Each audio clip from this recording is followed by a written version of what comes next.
Assalomualaikum dostlar. Bugün bizde Nexia avtokөлігі. Оның бізге келу себебі мына жақтан бір дыбыс шығып жатыр. Қуылдаған. Қазір оталдырып көрейік. Мінекей, тыңдап тұрған болсаңыздар, мына жерден бір ғу деген.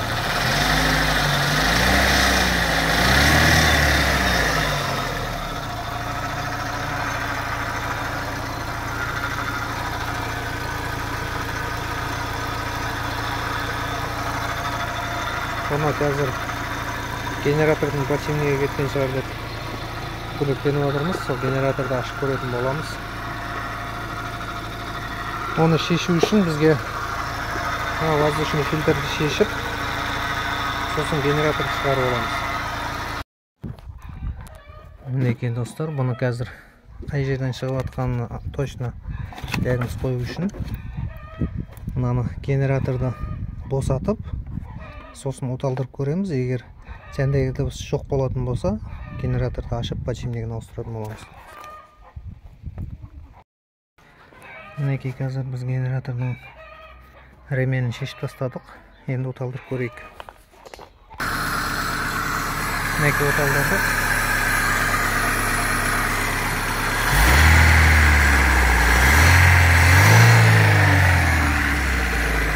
Жәндегі ғуылдаған дыбыс жоқ болды қазір. Значит, бізде генератордың подшипнигі ішінде майы қалмай қурап кеткен ба, сондай жағдай болған.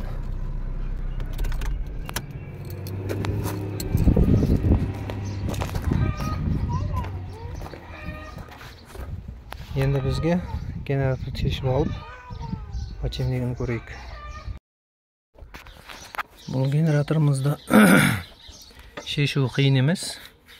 Үстіңгі жағын босатып, астында көріп тұрған болсаңыздар екі гайкасы бар. 12 күлішпен шешіледі бұл. Оларды босатып, сыртқа шығарылады. Сөйтіп шешіп аламыз. Бұны босаттық. Енді артында 10 гайкасы бар, масса. Осыны босатып, сосын мына жақта бір штекер бар. Арт жағында. Осыны шығарамыз. Бері қарай шығады сонымен.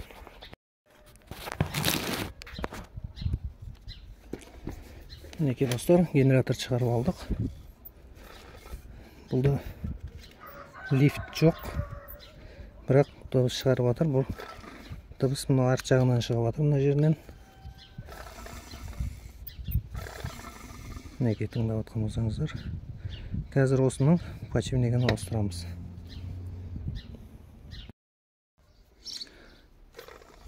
Қазір бұны артын ашып көрейік. Подшипник вроде майланып тұр. Бірақ дыбыс шығып жатыр. Қай подшипник екенін көретін боламыз.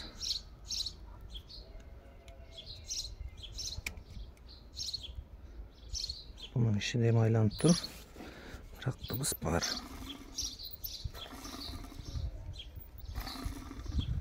Арт жағы дұрыс сияқты, бірақ алдынан шығып жатыр ма? Қазір ашып көрейік бәрін.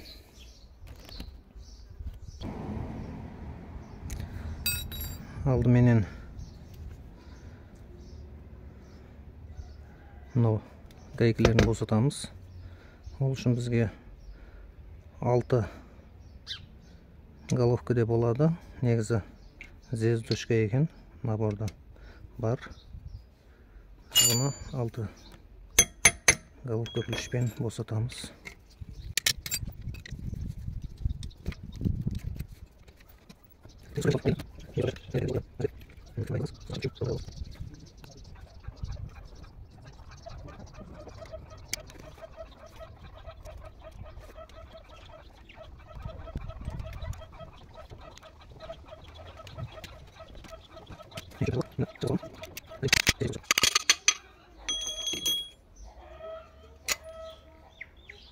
Мінекей шығарып алдық.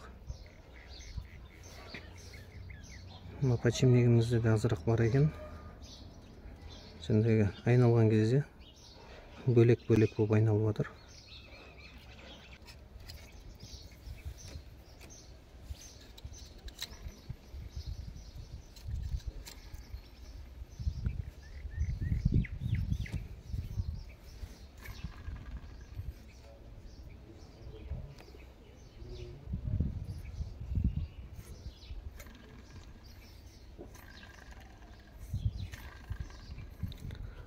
Алдыңғы жағынан да шығып жатырды, біз понтты ашатын боламыз енді.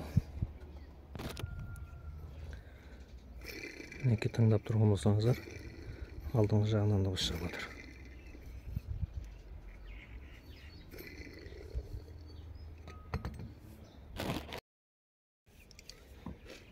Неке достар, бұны қазір шығару үшін, мұны подшипникті шығару үшін бізге мынау мысқа зақым келтірмей шығару керек бұны. Ол үшін егер қатып қалған болса,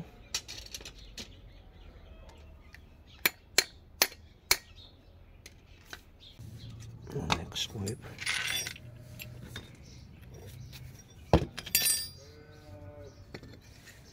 осылай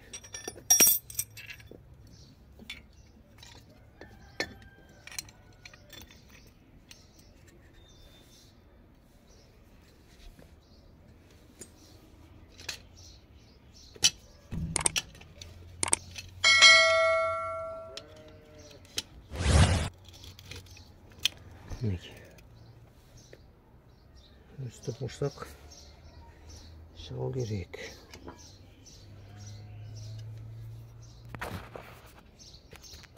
Неке көріп тұрған болса,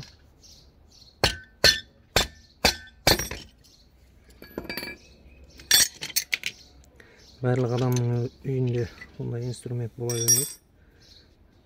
Бірақ өстіп ұрып шығарсақ болады. Мынаған онша зақым келмейді сол кезде.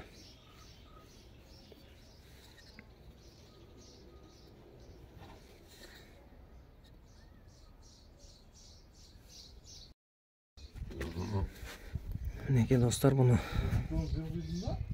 жәндегідей ұрып шығарып алдық. Бұны шығару, мына тура осы күйі, мына өзінің шкифін, мысалы мына іш жағына бүйтіп қоясыздар да, үстінен мынандай немен ұрса, осы жерден шығады бұл. Мына жағы, мына жері бұның одноразовый болады.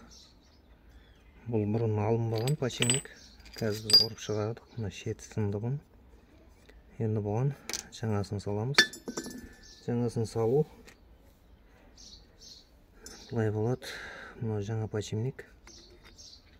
Бұның алып ішіні майлап жердік. Майы аз болады өзі жаңа подшипникте. Мынаны осылай қойып ұрамыз.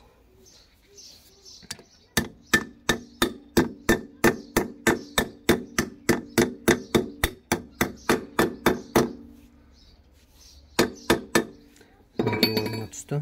Енді осын саламыз бейтіп. Ода уже дыбыс жоқ. Басына шайбысын ұмытпай салып, сосын шкифті гайкасын салып қысып тастаймыз.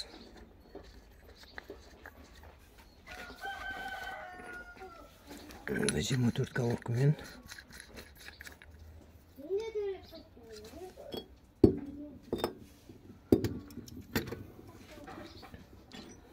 бұны қысатын кезде мынандай газовый ключ болса жеткілікті. Шешерде де осындай газовыймен шештік біз бұны.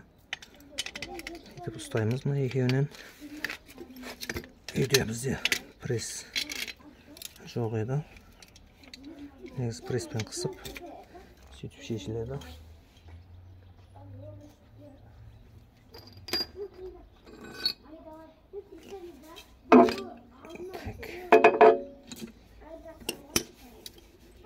Осылай қысамыз бұл.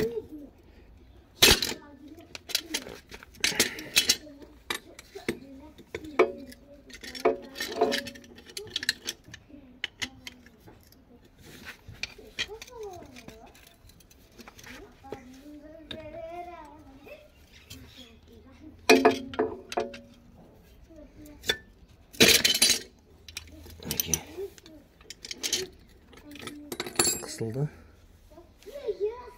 Болды. Енді артындағы отмотка бәрін жинайтын боламыз. Бұның енді арт жағындағы подшипнигін ауыстырып жібереміз. Арт жағындағы подшипникті шығардық. Новый подшипнигimiz.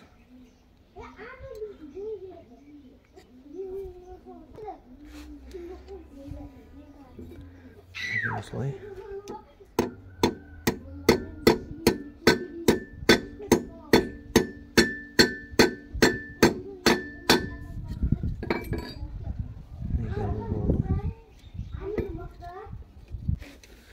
Қазір енді отмотканы жайғастырып аламыз орнына. Негізі бұны шешпесек те болады екен. Біз шешіп үйреніп қойғаннан кейін шеше салған едік.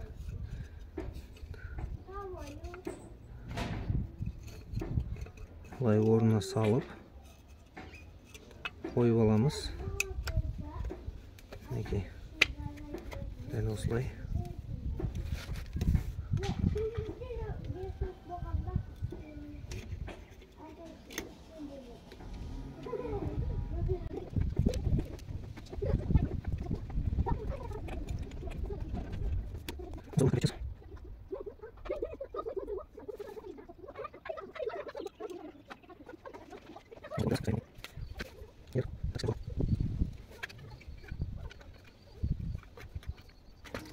Мінекей достар, бұны саламыз орнына.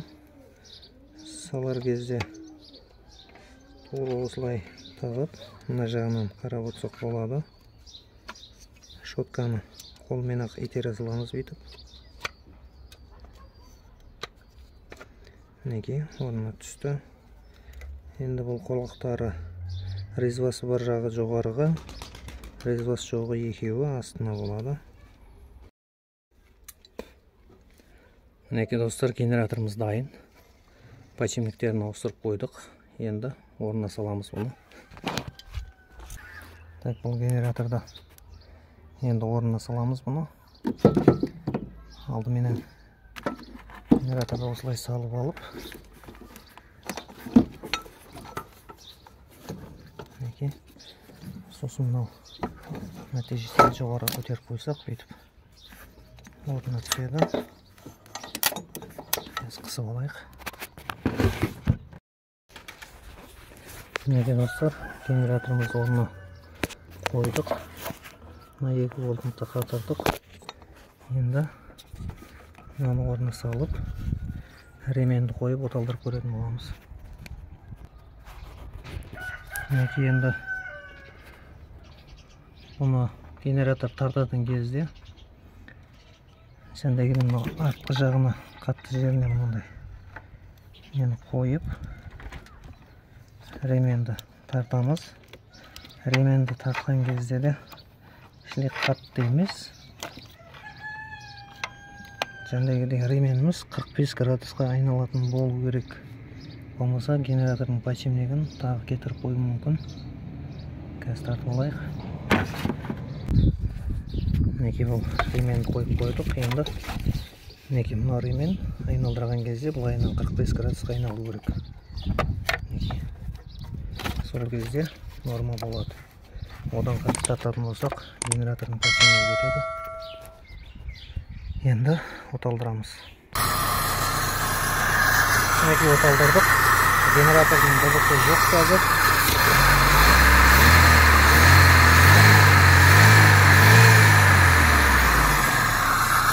Заслонканың несі соғып бұны қазір орнына қоямыз. Мінекей осылай генератордың подшипнигіне өздеріңіз үй жағдайында ауыстырып алсаңыздар болады. Канал ұнаған болса лайк басып, комментарий жазып, қолдап қойыңыздар. Сау саламат болыңыздар.